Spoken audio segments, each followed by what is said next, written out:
Hello. അപ്പോൾ എല്ലായിടത്തും മഴയൊക്കെ തുടങ്ങിയല്ലേ? ഇവിടെയും രാവിലെ തൊട്ട് നല്ല മഴയാണ് കേട്ടോ. നല്ല മഴയും നല്ല കാറ്റൊക്കെ ഉണ്ട്.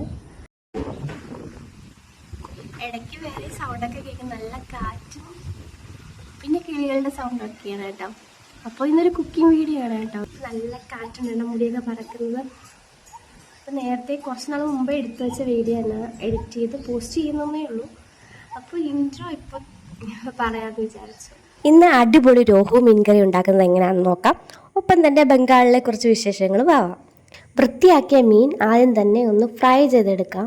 ഫ്രൈ ചെയ്യുന്നതിനായി മഞ്ഞൾപ്പൊടി, മുളക് പൊടി, ആവശ്യത്തിന് ഉപ്പ് എന്നിവ ചേർത്ത് നന്നായിട്ട് മിക്സ് ചെയ്ത് കുറച്ച് നേരം റെസ്റ്റ് ചെയ്യാൻ വെച്ചു. അതിൻ്റെ കൂടെ തന്നെ കുറച്ച് പുളി കഴുകി ചൂടുവെള്ളത്തിലിട്ട് കുതിർക്കാനായിട്ട് വെച്ചു. ഇനി ആവശ്യത്തിന് ഇഞ്ചി, വെളുത്തുള്ളി, പച്ചമുളക്, തക്കാളി, കൊച്ചുള്ളി ഇല്ലാത്തതുകൊണ്ട് സവാള ഇതൊക്കെ ഒന്ന് കട്ട് ചെയ്ത് വെക്കാം. ഇനി ഒരു തവ ചൂടാക്കി ഓയിലൊഴിച്ച് മസാല പൊട്ടി വെച്ചിരിക്കുന്ന മീൻ നമുക്ക് ഫ്രൈ ചെയ്തെടുക്കാം. ഇതിൻ്റെ അകം കട്ടി കുറവായതുകൊണ്ട് പെട്ടെന്ന് പൊടിഞ്ഞു പോകും. അതുകൊണ്ടാണ് ഞാൻ ഒന്ന് ഫ്രൈ ചെയ്തിട്ട് കറി വെക്കാമെന്ന് വിചാരിക്കുന്നത്. അതുകൊണ്ട് അധികം മൂക്കണ്ട, ചെറുതായിട്ടൊന്ന് മൂത്ത് വന്നാൽ മതി. അപ്പോൾ അത് നടക്കട്ടെ. ഞാൻ ബംഗാളിൽ വന്നിട്ട് എനിക്ക് പറ്റിയ ഒരു അനുഭവം, അല്ലെങ്കിൽ എനിക്ക് കുറച്ച് വിഷമമായിട്ട് തോന്നിയ ഒരു അനുഭവം നിങ്ങളുമായിട്ട് പങ്കുവയ്ക്കാം. അതെന്ന് വെച്ചാൽ, ഞാൻ ഇവിടെ വന്നിട്ട് 1 മാസം ആയതിട്ടേ ഉള്ളൂ. അതായത് വീടെടുത്ത് സ്ഥിരതാമസം ആക്കിയിട്ട് 1 മാസം തികയുന്നു വന്നു. അന്നാണ് സംഭവം. ഞാൻ പറയുമ്പോൾ വളരെ നോർമലായിട്ടൊരു സംഭവമായി തോന്നിയാലും എന്നെ സംബന്ധിച്ചിടത്തോളം ഇത് വലിയൊരു അനുഭവം തന്നെ ആയിരുന്നു. വേറെ ഒന്നുമല്ല, ഒരു സന്ധ്യയൊക്കെ കഴിഞ്ഞു, പെട്ടെന്ന് ഇവിടെ ഇരുട്ടും. അപ്പം രാത്രിയായി തുടങ്ങി. ഞാനാണെങ്കിൽ എൻ്റെ എയർബഡ് യൂസ് ചെയ്തുകൊണ്ടിരുന്നപ്പം, അതായത് ടെറസിൽ വെച്ച് പാട്ടൊക്കെ കേട്ടുകൊണ്ടിരുന്നപ്പോൾ എനിക്ക് കോൾ വന്നു. അതായത് എനിക്കൊരു കൊറിയർ ഉണ്ടെന്ന് പറഞ്ഞിട്ട്. അപ്പം ഞാൻ കൊറിയർ എടുക്കാനായിട്ട് പോയി. അപ്പോൾ ഈ ഇയർബഡ് നമ്മൾ വെച്ച് ടെറസിൽ തന്നെ വെച്ചിട്ട് ഞാൻ താഴെ പോയി. സാധനമൊക്കെ വാങ്ങിയിട്ട് ഞാൻ തിരികെ വന്ന് നോക്കുമ്പം നമ്മുടെ എയർബഡ് കാണുന്നില്ല. മേളിൽ ഞാൻ മാത്രമാണ് താമസിക്കുന്നത്. അപ്പം അവിടെ വേറെ ആരും അങ്ങനെ ഇല്ല, ഞാൻ മാത്രമാണ്. പിന്നെ ടെറസ് ആകുമ്പോൾ അവിടെ ആൾക്കാർ വരും വല്ലപ്പോഴും ഒക്കെ. താഴെ വീണ് പോകാനുള്ള ചാൻസും തീരെയില്ല. അതായത് വീതി കൂടിയ സ്ഥലമായതുകൊണ്ട് താഴെ വീണ് പോകത്തില്ല.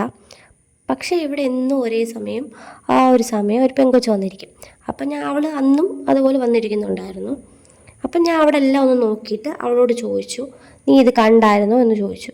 അപ്പോൾ അവൾ നോ എന്ന് പറഞ്ഞു, ഞാൻ കണ്ടില്ല എന്ന് പറഞ്ഞു. അപ്പം എനിക്ക് നല്ല വിഷമമായി. 10,000 രൂപയുടെ എയർബഡ് അല്ലായിരുന്നു.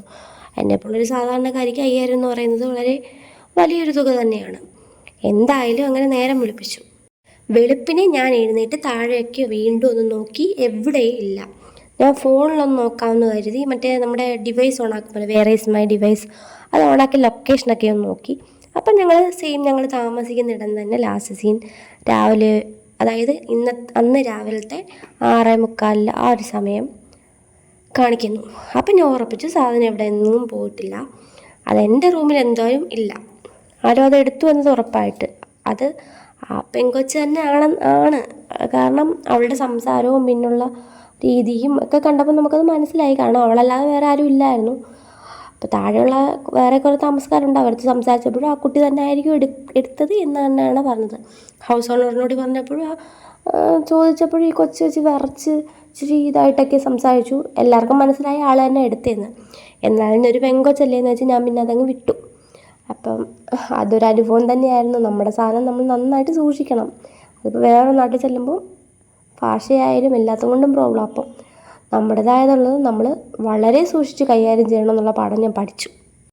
ഓരോ അനുഭവങ്ങളാണല്ലോ നമ്മളെ ജീവിതത്തിൽ പുതിയ പുതിയ പാഠങ്ങളൊക്കെ പഠിപ്പിക്കുന്നത്.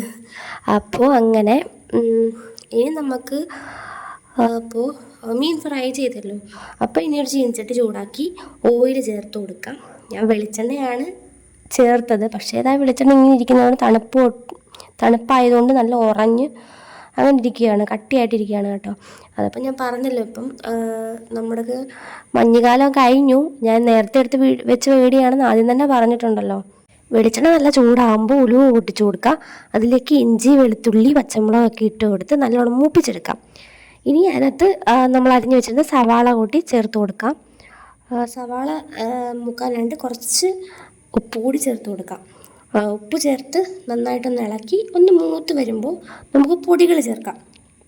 മുളക് പൊടി, മല്ലിപ്പൊടി ചേർത്ത് മഞ്ഞൾപ്പൊടി ചേർത്ത് നന്നായിട്ട് മിക്സ് ചെയ്ത് പച്ചമണം മാറുന്നവരെ മിക്സ് ചെയ്തുകൊണ്ടിരിക്കാം.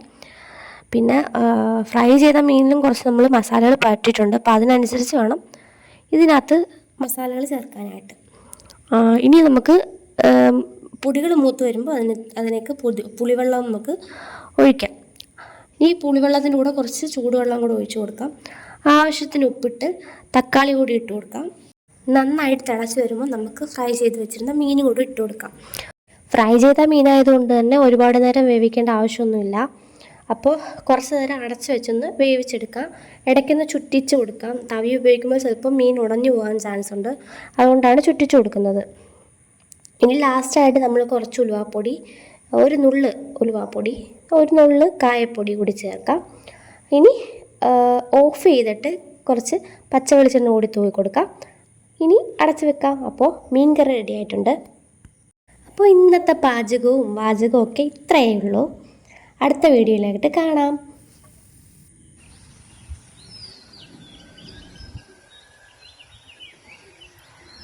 പുറകിലത്തെ വാതിൽ തന്നെത്താനെ അടയും തുറക്കുകയും ചെയ്യുന്നുണ്ടോ? പക്ഷേ അത് പ്രേതമൊന്നുമല്ല കേട്ടോ, കാറ്റാ.